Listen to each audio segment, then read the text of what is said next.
Good evening, everybody. Welcome to another episode of Sunday Night Live with me, Jonny Lipsham, right here at jonnylipshamstudios.co.uk.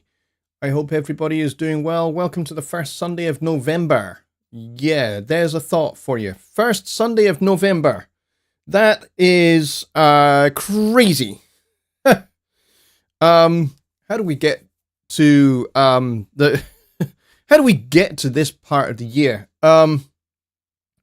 I don't know. It's gone so fast. I'm just going to add just a little bit more gain to my mic.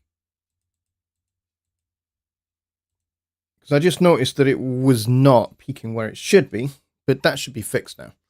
All right, so I know for a fact that even though it doesn't say on the chat, it was Sean Aaron who was first in the door at 11:30 my time in the morning, because I did set this show up very, very early this morning. So it was I was not expecting anybody to kind of like be first in the door at that point, but Sean was. So well done to you, Sean. And Billy Morgan is also here. He came in second, followed by Tony Stringer, followed by Christina over in Denmark.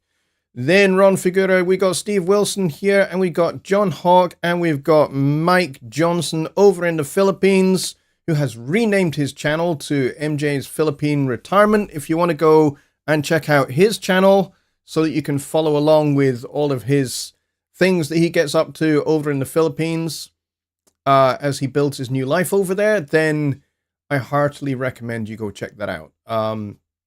I'm sure it'll be a mixture of music stuff and also just life in Philippines stuff. The last I saw, he had just bought himself a bike, which is pretty awesome. That's very, very cool. So he is here.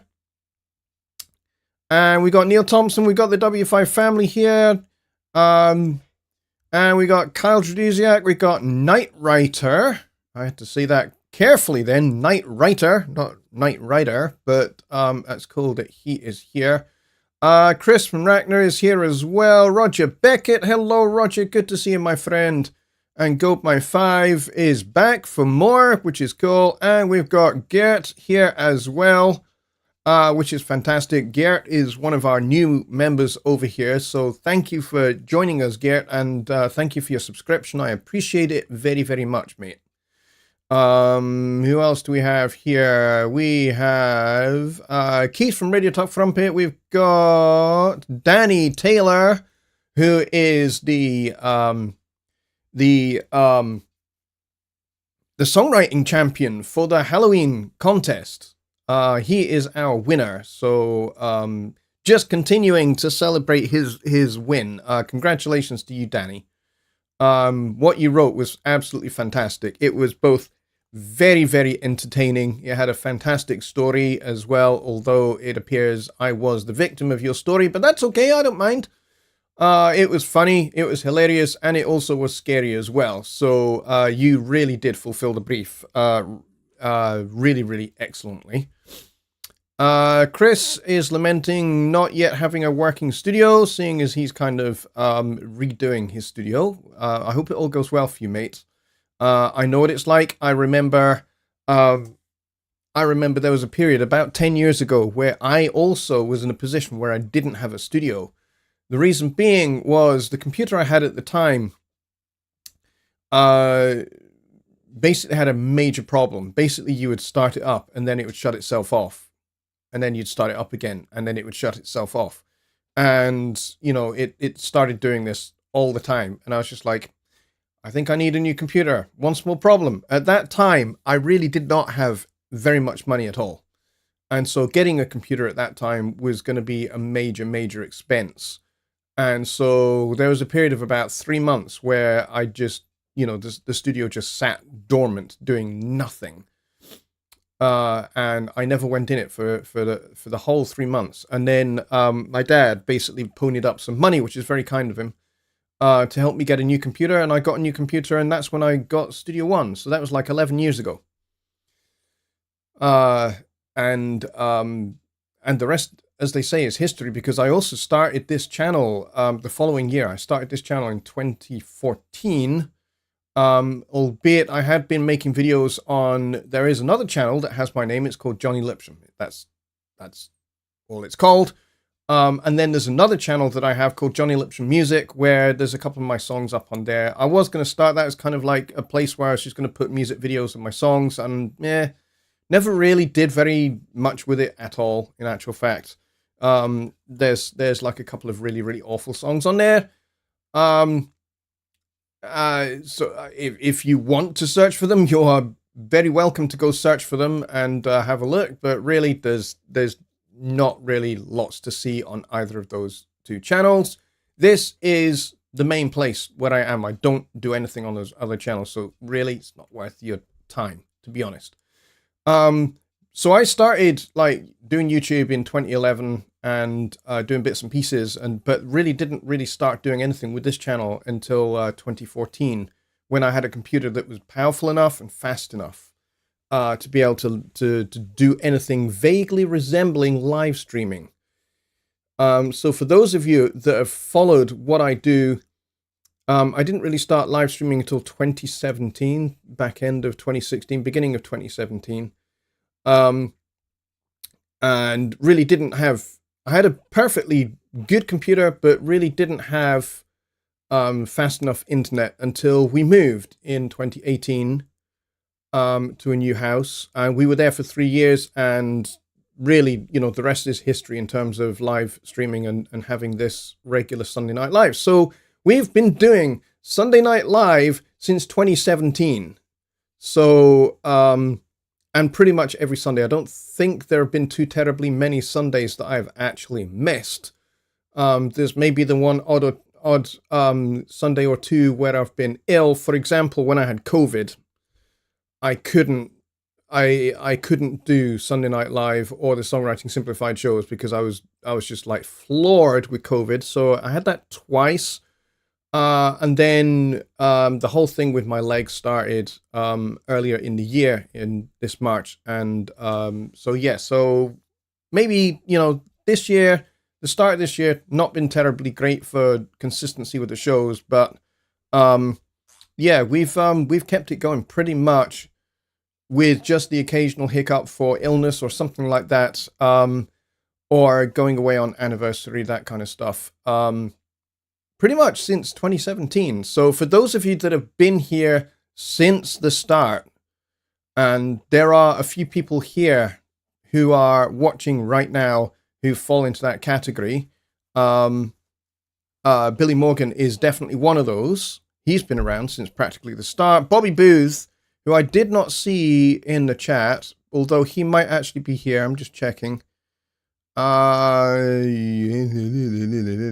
he's not here. But Bobby Booth has pretty much been here the whole way through. He's pretty much been to every single show. So that's pretty awesome. So let's go see what we have in the way of questions, because that's what tonight's show is all about. So if you are new, like Gert is new, if you have a question, please start it with @Jonny Lipsham Studios. That highlights your question with my name in red, so I know it's a question and I can pick it out nice and easy from all the other chat. Oh, Bobby is here. Thank the Lord for that. Bobby, you had me worried there for a minute. I thought this was going to be like the first Sunday Night Live without you here. But Bobby has been to pretty much every Sunday Night Live. And has been following along ever since the dark days when the internet was so bad, picture was out of sync and was all pixelated, and the sound was stereo for 1 second, then collapsed to mono, and then back out again because my internet was so terrible. And of course, I have much better lighting and much better sound and much better internet speed, so we can do this thing to a decently high degree of quality. And I also have to thank you guys collectively as a whole for helping me be able to upgrade things as I've needed to. Like, I needed to replace my monitor station. You guys helped me out with that. which was great. And, you know, you guys have also helped out when I've done little kind of donation drives, or I've asked you to you know, hit me up on PayPal. That money that you donate actually goes to doing things like improving my lighting, for example. I have some very cool, not necessarily highly expensive lighting, but still pretty good quality lighting now that means I am lit up much more professionally, which is something I've wanted for quite a while. So kind of my next kind of upgrade that I'm thinking of now is camera. But before I get to camera, I have to get to next computer with an upgraded graphics card. At the moment, I'm using the integrated graphics card that's on the Intel motherboard. But eventually I would like to get the computer upgraded. And then, so the next thing will be after that, the next thing will be a better camera. At the moment, I'm using a webcam. It would be great if I could eventually get to a point where I could actually move to something that's a little bit more high res. I mean, this is 1080p, it's fine, but it'd be nice if I could go up a little bit in quality and be able to adjust things like the color and color timing and stuff like that. That would be cool. But it's not the be all and end all, because at the moment it works pretty good. So I'm happy with where it is now. I'm just thinking future. Yeah. So it's not like a massive urgent requirement. I'm just thinking future. Let's see. Questions. Ron Figura says, I had an issue with an NSB 8.8 input not working. Stumbled on the answer. I'll save it for the meetup. Okay, great. That's good to hear that you had a problem. That's not so good to hear, but you have a solution. That's great to hear. So I will be there at the meetup for a wee while. Billy, drop a link to your meetup, actually, at a couple of points. So maybe drop it in now and then also drop it in at the end as well. So that everybody knows where to go after this show. So I'm glad that you have an answer. Dwayne is here, which is awesome. Dwayne is fantastic. Sean Carr is also here. I missed you coming in. Sorry about that. Neil is asking a question that I may have missed. Yes, he did ask a question that I have missed. Okay. Neil says, I'm not upgrading to 7. Is it possible for me to upgrade from 6 Artist to 6 Pro? If so, what is the cost of this? Please refrain from 7 sales pitch in the answer. Unfortunately, there is no upgrade path for you. And this is what always happens. So this is not just unique to the fact that we now have Studio One 7, and it certainly has nothing to do with Fender. Okay, so I'm going to get those two things out the way immediately. This is not that, hey, this is Studio One 7, so we're changing how everything is done. It's not part of that. And it also has nothing to do with Fender. This is what has always been the case. All the way back to 2010 when version 2 came out. So, when a new version of Studio One comes out, basically all the upgrades to the previous version go away for obvious reasons, because there's a new version out now. So basically the whole idea is to get customers into the new version. Okay. So it's not possible, and it never has been possible after a new version is released to be able to upgrade from Artist on the previous version to Professional on the previous version. It's never been possible to do that once a new version is out in the public. So that goes all the way back to Studio One version 2. So when Studio One version 2 was launched, if you're on version 1 Artist, you could not upgrade to version 1 Professional unless you go to a third-party vendor or dealer. Now, when I say third-party, I mean authorized third-party dealer. So I'm talking people like Sweetwater, people like Toman, Gear for Music, companies like that. Don't go to Amazon or eBay, because if you go to Amazon or eBay, the chances are you're going to encounter a vendor who is not authorized and is going to sell you a crap copy.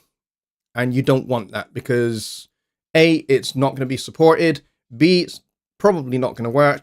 C, it's going to introduce malware and ransomware to your computer. You don't want that. So, it is possible that you might be able to get an upgrade to 6 Professional from an authorized dealer who has some unsold upgrade keys still in stock. If they still have them in stock, you might still be in luck. But for the most part, what most dealers do is they just get rid of their unsold keys, and then the only thing that they sell is upgrades to the new version.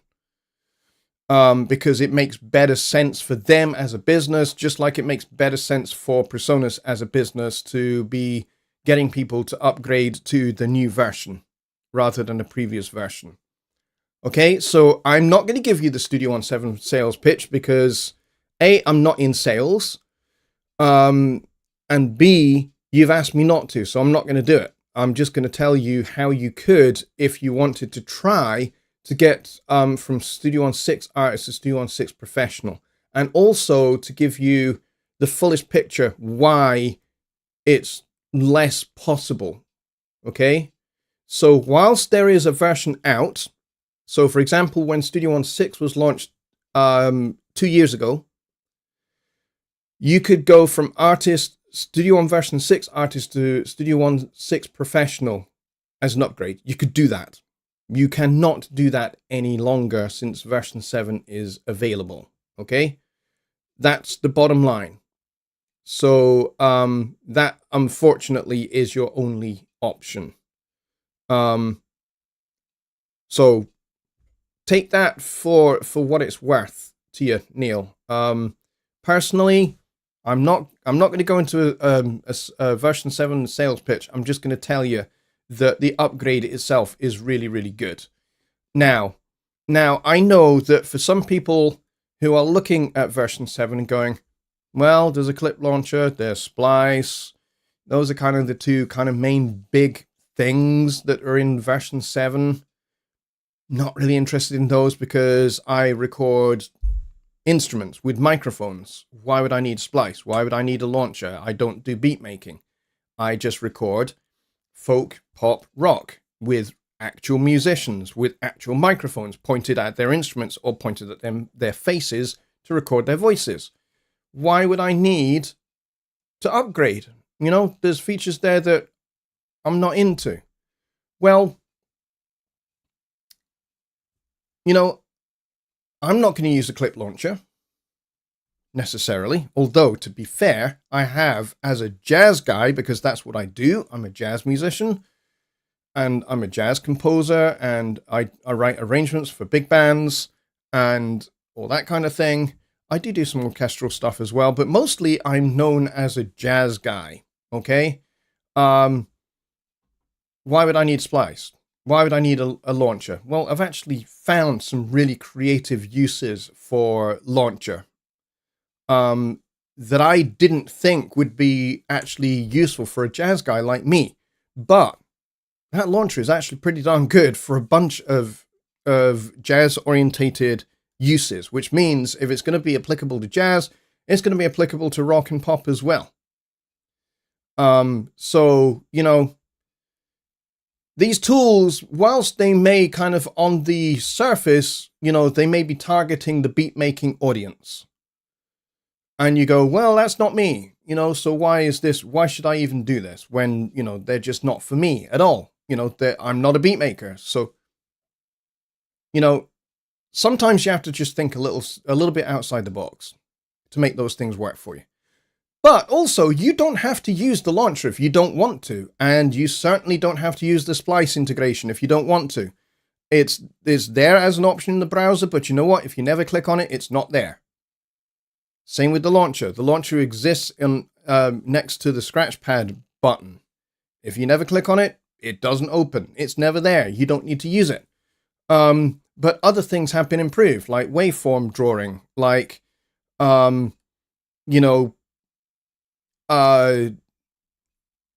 like, dragging the bottom of the event so that it loops Instead of having to mash the D key, you can just drag that thing, or you can right click it and then click on check the box for the loop option, and it will loop that. If you want that part to just continue all the way through your song, like a shaker or a tambourine or something, then you just click on that and it will loop that event all the way through to the end marker, providing you got the end marker set up for your song. So, Jeff Wood is here as well, and John Hathwaite. Cool. Thanks, guys. I'm glad you're here. So, Neil, I hope that kind of answers your question. I'm trying to be as broad as I can and to give you the fullest answer that I can. And I'm not going to sell version 7 to you because you're not interested in it. You don't want to do that. So have a look around and see if you can find something from Sweetwater or Toolman or Gear for Music, or, you know, one of the authorized dealers that might actually have some upgrade keys to Studio One 6 Professional left. If they do, you're in luck. If they don't, then it's not going to be a thing for you. You're going to have to rethink, your reversion to version 7, which, you know, I'm sure you probably got very, very good reasons for, and that's fine. If you've got great reasons to not upgrade, don't upgrade. It's fine. I'm never going to force anybody to upgrade. Kyle says, thanks to you and Rich for the prize. Makes perfect sense. Glad you like it, buddy. Yes, I think the prize that we chose for you is exactly the perfect option for you. So there we go. Chris is in a new house. He says his old house blew up. Wow, that's fucking dramatic, mate. And I'm glad that you're still with us. And that you're still in the land of the living, and you seem to be pretty unscathed. I'm really sorry that happened to you. That must have been devastating and terrifying as well, especially since you've said you didn't have any insurance, so you couldn't actually make a claim. So you're basically having to start again. That's devastating, mate. And if there's anything we can do as a community to help and support you, just reach out to me, okay? Drop me an email, and whatever we can do to help, we will do. Dwayne says, thank you and the Presonus team for releasing a new version of Universal Control that has demo screens of the supported Studio Live digital mixers. Great job. Yes, there is a new version of Universal Control available, and it's pretty darn cool. There is a downside, which I'm going to warn you about, by the way, because this is a subject that I was going to talk about. Let me just straighten my chair up a minute. So, the new version of Universal Control, which is version 4.5, it is in public beta, so bear that in mind. That's the first thing to bear in mind, is that this is a beta version of Universal Control. So, with that in mind, you may find that it's a little bit, you might actually discover some problems and some issues, and that's okay. If you do, you can log those, you can report those, and they will get dealt with as we update the beta until it's out of public beta and it goes to full release. So that's point one I wanted to make about the new version of Universal Control.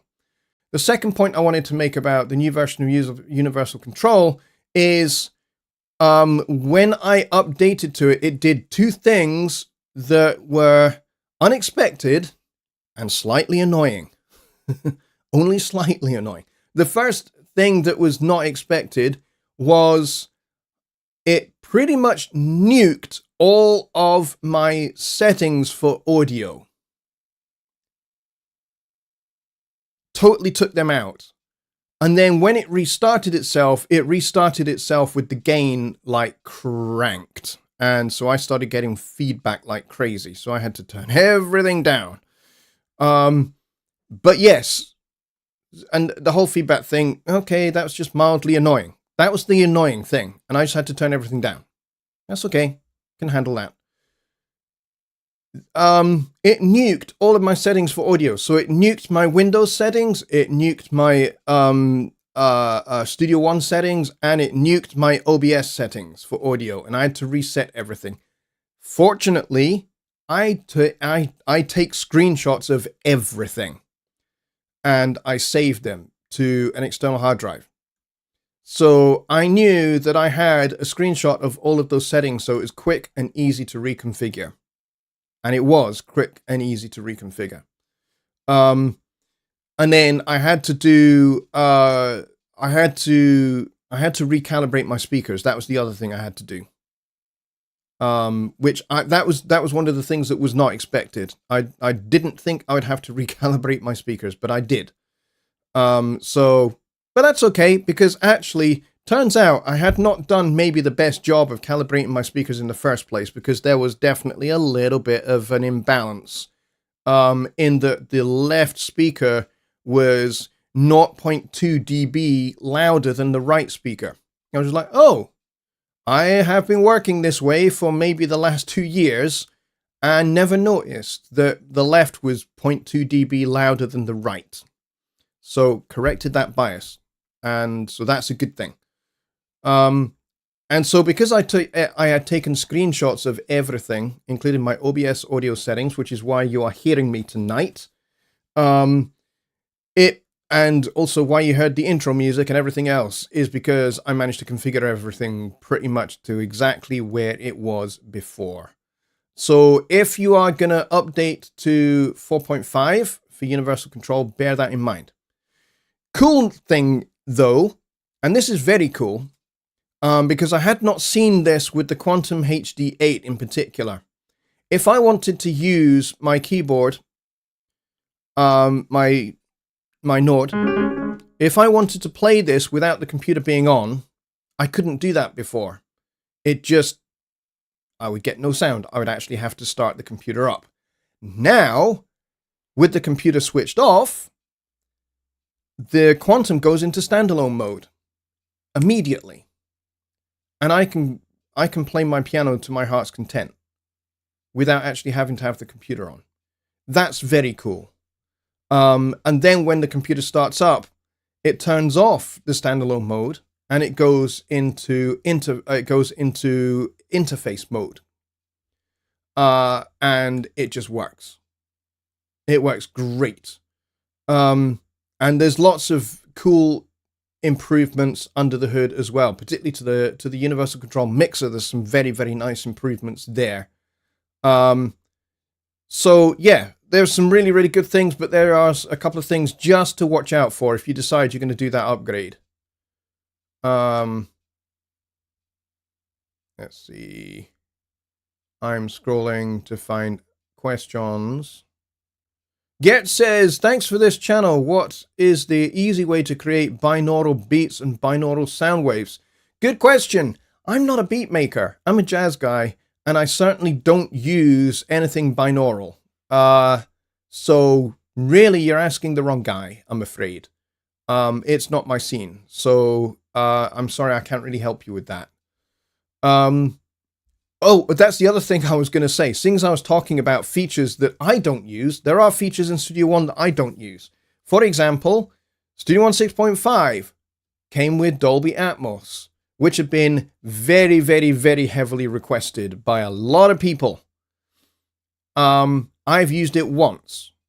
I have done one mix in Atmos for one client.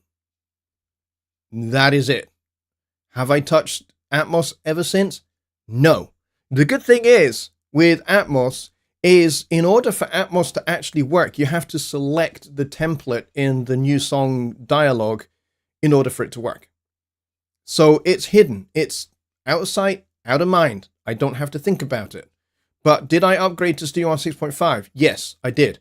Because there are a bunch of things that were fantastic new features as well, in addition to Atmos, which I thought were fantastic. Plus, there's a bunch of things that got fixed as well. So it is well worth updating to. Yeah. I'm going back through. Some of you guys are talking about Alps Media. Is he here? Because I don't see him in the chat. Or maybe I've missed him. And your English is getting there. Yes, I am working on my English, my friend. Yes. For those of you that don't know, English is not my first language. Scots is my first language, followed by sarcasm, and then English. Let's see. Night Writer says, although he spelled my name wrong, negative points for you there. I'm kidding. He says, when I upgrade to Studio One Pro 7, will my files still work in 7 from Studio One 6? Yes, they will. Here's the caveat to this, and this is always the way with a new version of Studio One, and sometimes this is the way with a 0.5 update as well. But for the most part, this is exclusive to 0.0 upgrades, to new versions. And that is this. You can open a song created in any earlier version of Studio One, and it will play. It will work. Here's the caveat. If you save the song in version 7, it will no longer open in the original version. All right, so if you made it in version 3 and you open it in version 7 and you do file save, it's locked to version 7 now. It will not open in version 3 again. So bear that in mind. If you want to keep a version 3 version and a version 7 version, don't do Command or Control S, go to File, then Save As, and then add something unique to the file name so that it's different. So song title brackets V7. That would do it just fine. And then what you're doing then is you're saving a distinctly separate version of the song. You're saving a version 7 version and retaining the old version 3 version of your song, and so they can remain separated forever. So that's what I would recommend you do, and in fact Kyle has echoed that. He says yes, you can open all V6 in V7. Once you save, you can no longer open them in version 6. That is correct. Neil says, thanks so much for that honest and thorough answer. For the record, I don't believe I've ever expressed any anti-Fender sentiments in this chat. No, you haven't. You're absolutely right. You have never done that, and that's definitely true. And I certainly wasn't accusing you of doing so. That was not my intent. So if that's what you heard, I'm sorry. That was not my intent. My intent basically was to address other people that may be watching, who may actually not be subscribers, and certainly, may just actually be watching. Basically just to say this is not something new that's done by Fender, okay? That's all I was trying to address. I wasn't actually directing it towards you personally. This is how I answer questions when I'm answering questions. I'll address the question to you personally, but I'll also open the answer wider as well so that I encompass more of the audience as well, not just your personal scenario. Because I think there's a lot of people for whom they may well have the exact same question that you had, and that's okay. Alps Media is an excellent third-party personas dealer. Yes, he is. He's fantastic. He is also the sponsor in the background of Sunday Night Live and Songwriting Simplified. He helps me out a lot with promoting things, and also my website is maintained, designed, and built by him.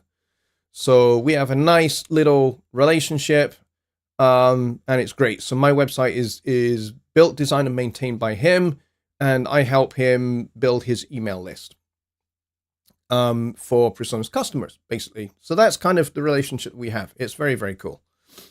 The graphic updates says Captain Cran. Cap Cran is new. Welcome. I'm glad you're here. And they say the graphic updates in version 7 are fantastic. Yes, they are. I like them. I like the new rounded event edges. I think that's very, very cool.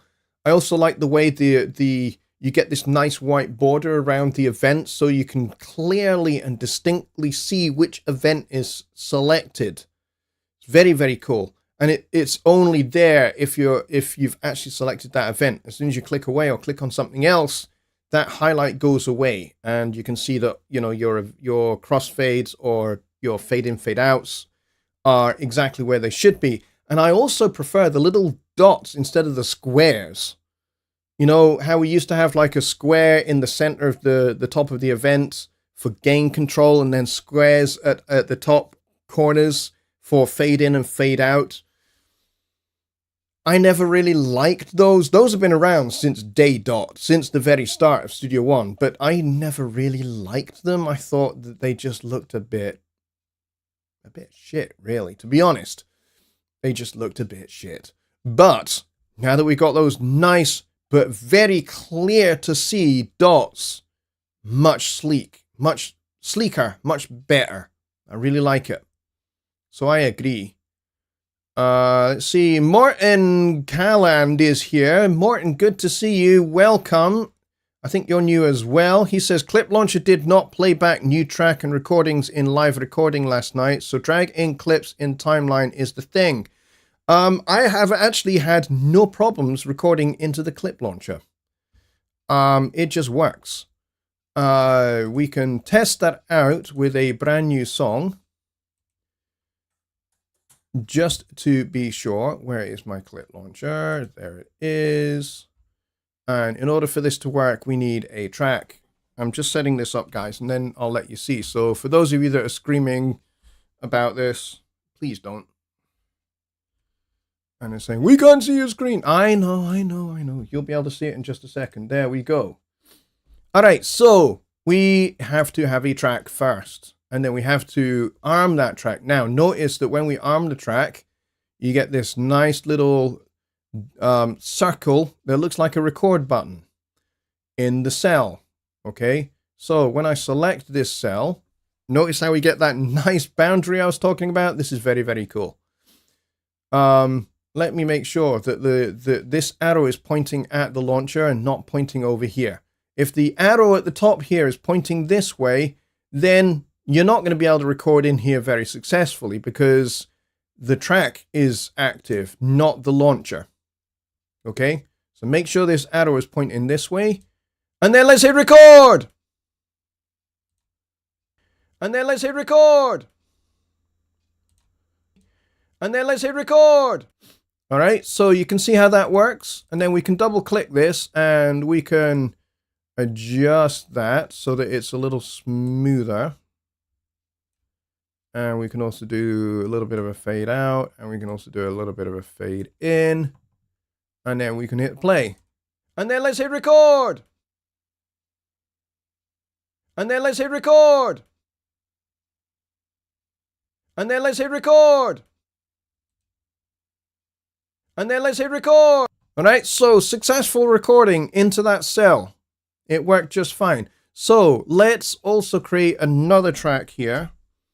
And this time we're going to set this to input right, and we'll call this piano. But we want this to be a different color, so let's go for that color. And we will disarm that. We'll arm this one. And we'll do the same here. And then let's hit record. And then let's hit record. Oops, I forgot to hit stop. And then let's hit record. Okay, I'm going to do that again. So what I'm going to do is I'm going to clear the cell. I'm going to go right back and I'm going to record again. And then let's hit record. And then let's hit record. Alrighty, now let's double click this.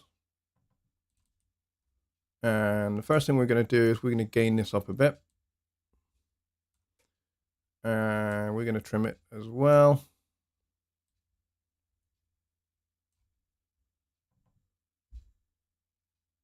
And then this time we're going to mute this track.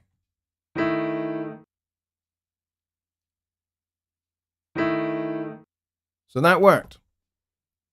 So I've recorded a vocal using input left, and I've recorded the piano using input right. So successful recording there. You got to make sure that the arrow is pointing to the launcher. If you point it away, see how these now grayed out? If I hit play, you don't hear anything. Okay, but as soon as I put this back to the launcher, now the launcher is in focus.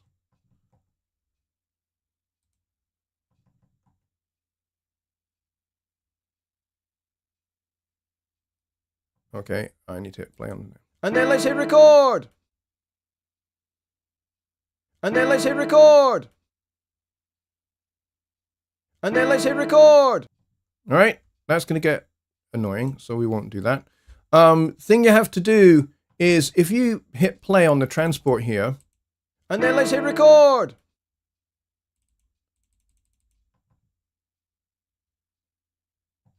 And then let's hit record. And then let's hit. If this is not in play mode, it may not start. Okay, the scene may not actually start playing. And then let's hit record. So just be aware of that. But pretty much there we have some successful recording. So I hope that helps you there.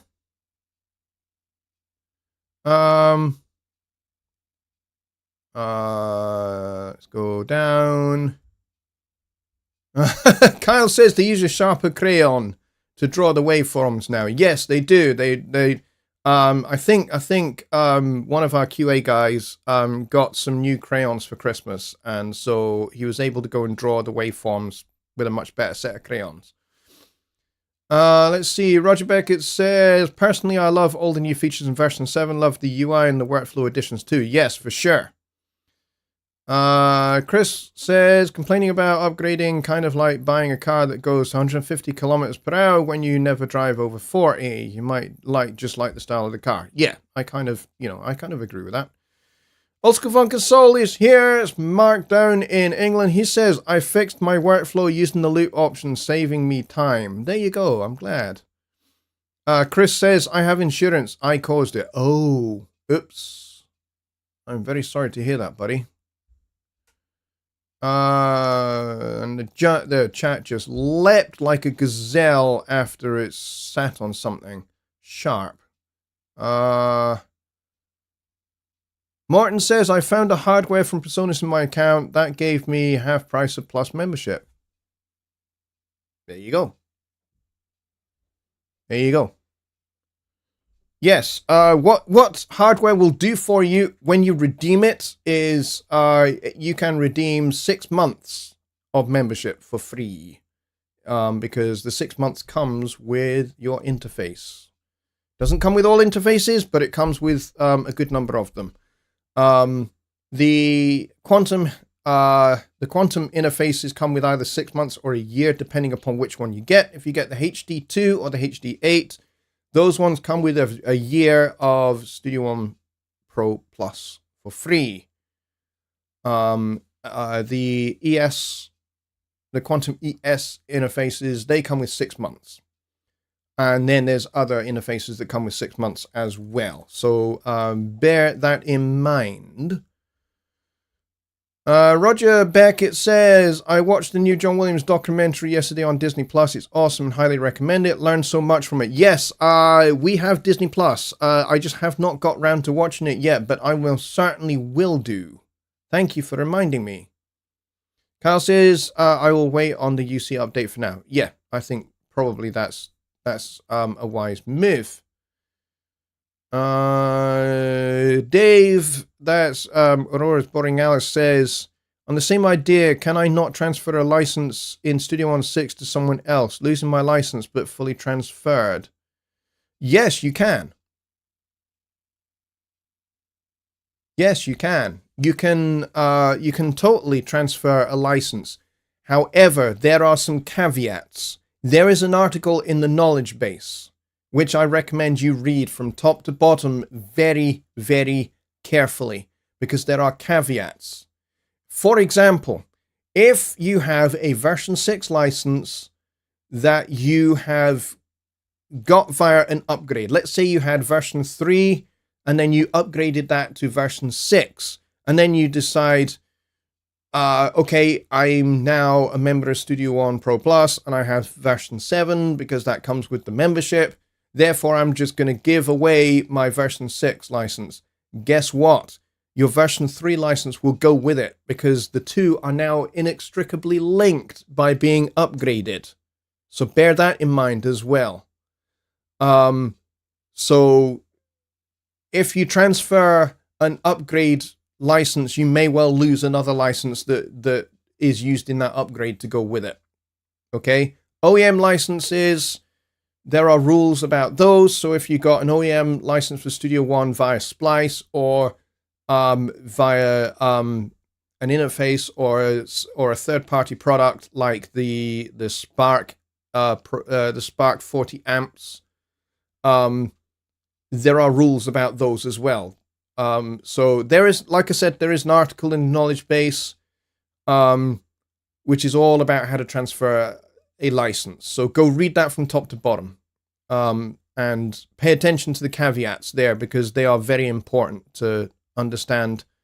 And it also comes with a fee of $25.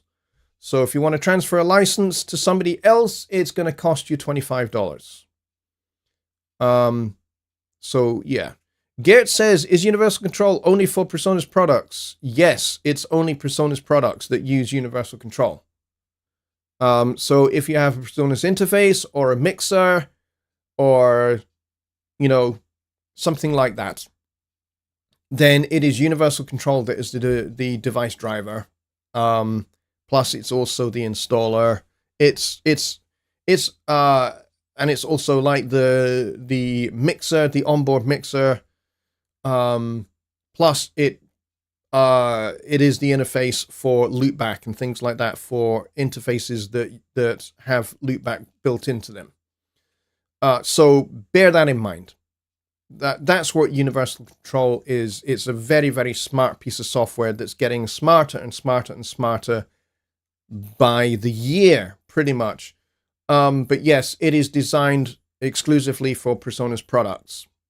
So if you have an interface, if you have a Studio Live mixer, if you have a fader port, they all require Universal Control. He says, now I work with Voicemeeter Banana, or is it working same like Voicemeeter? No, Voicemeeter is completely different. Voicemeeter is great. It's in a lot of ways it's great. In a lot of ways it's also not great. But there's a bunch of things that Voicemeeter does really, really well. One of those is being basically like a virtual ASIO driver, and also being a virtual loopback as well. So if you want to do what I'm doing here, which is screen capture, and if you want to be able to record the output of Studio One as well, then Voicemeeter does that without you having to have a second interface. Especially if you have an interface that does not support loopback, Voicemeeter is great for that.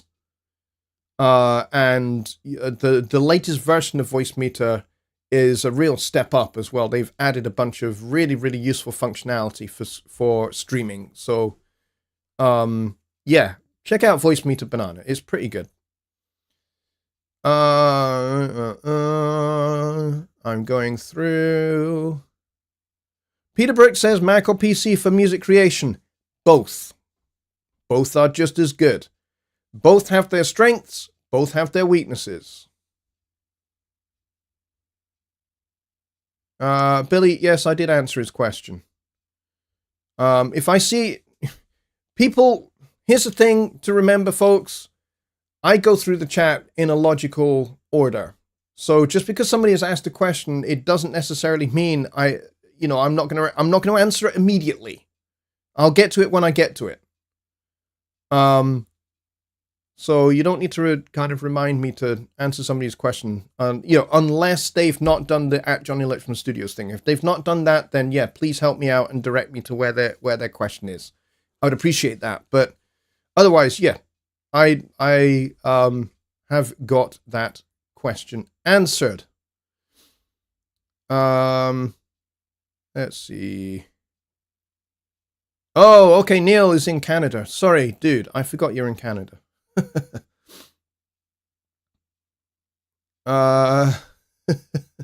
Neil, that's funny. Top 5 languages. Scottish, PreSonus, profanity, sarcasm, then English are number 5. Yeah, that's probably about right. I do speak French and I speak Spanish. I'm very, very fluent in Spanish in particular.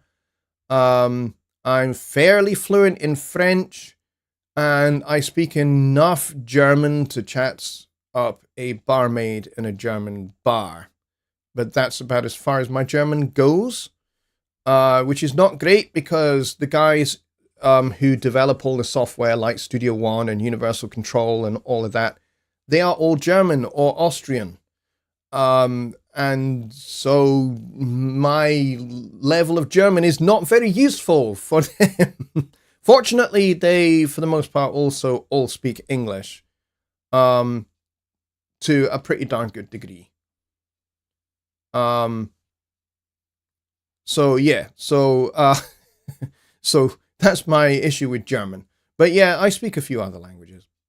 But yeah, we don't need to go into that.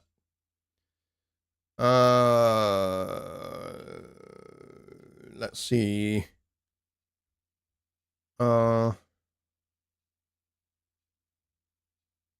Okay.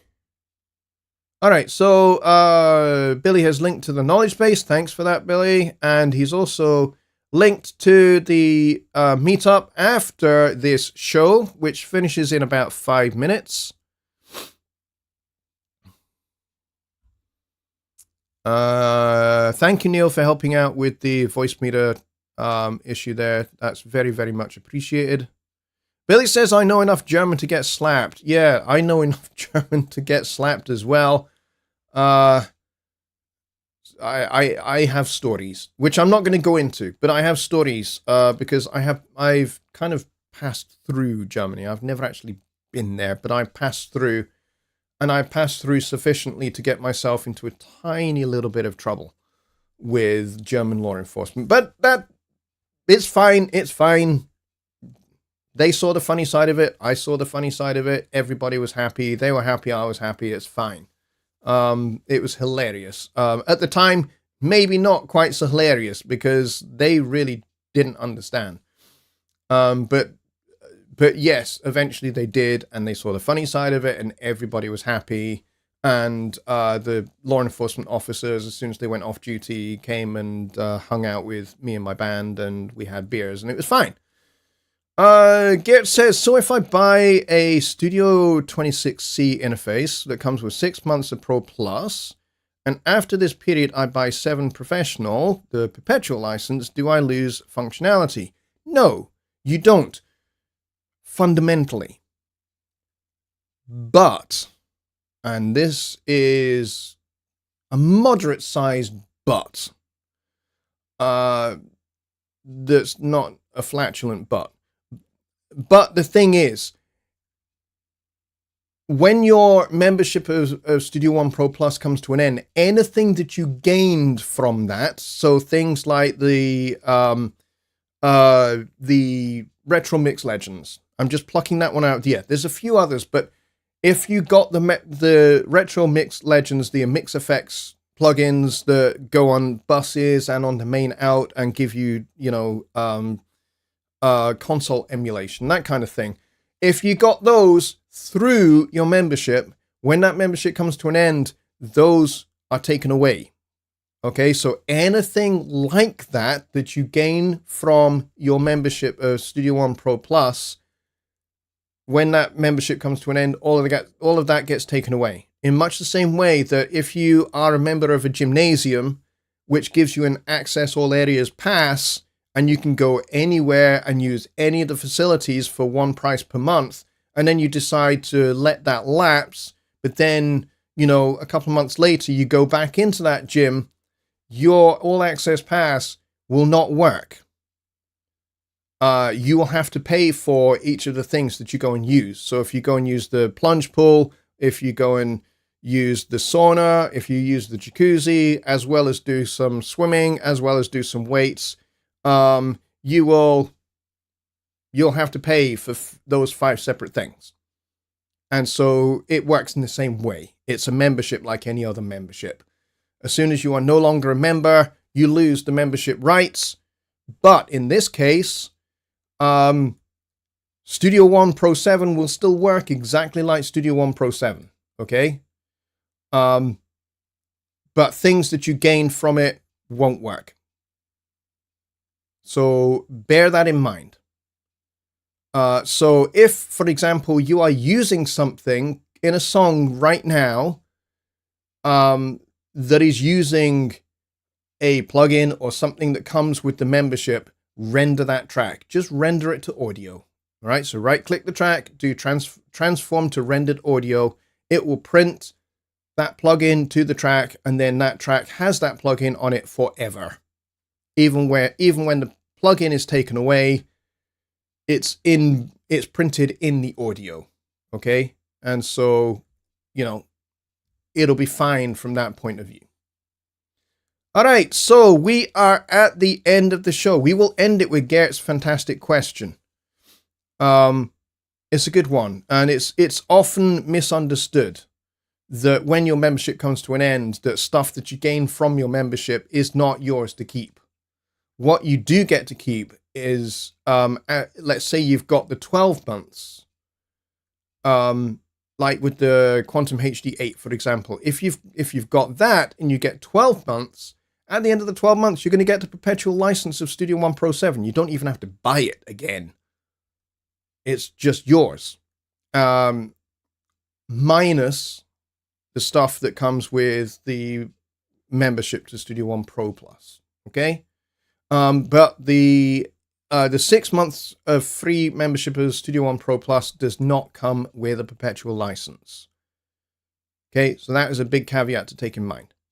All right, so we are at the end, folks. Please follow the link to the New Orleans Studio One meetup right after this.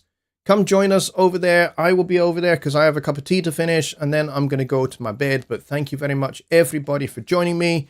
You guys are the best. You have asked absolutely outstanding questions, and I appreciate you guys immeasurably. And I look forward to seeing you all for Songwriting Simplified on Wednesday at the same time, 6 p.m. Central. See you guys then. Bring your songwriting questions. Bring your questions about music theory. Bring your questions about composing and arranging and all of that fun stuff. And we will take a deep dive into those things using Studio One version 7. No, it's not cold tea. It's fine. But thank you, Neil. I appreciate your concern. Guys, take care. We had, what did we peak at? We peaked at 28 people, which is very kind. Very nice. Thank you, everybody, for joining me. Thank you to my new subscribers, the new people here tonight. Thank you very much for joining me. You guys are the best as well.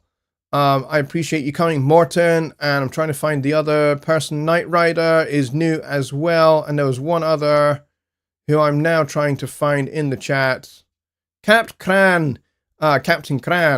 Is also new. So thank you guys for your subscriptions. I appreciate it. I hope you found this show useful, and I hope you found all the Studio One videos that I have made over the years, and especially the ones I made for Studio One version 7. Hope you find those useful and helpful.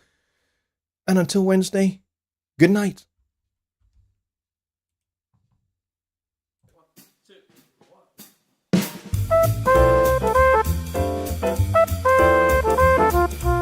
Thank you.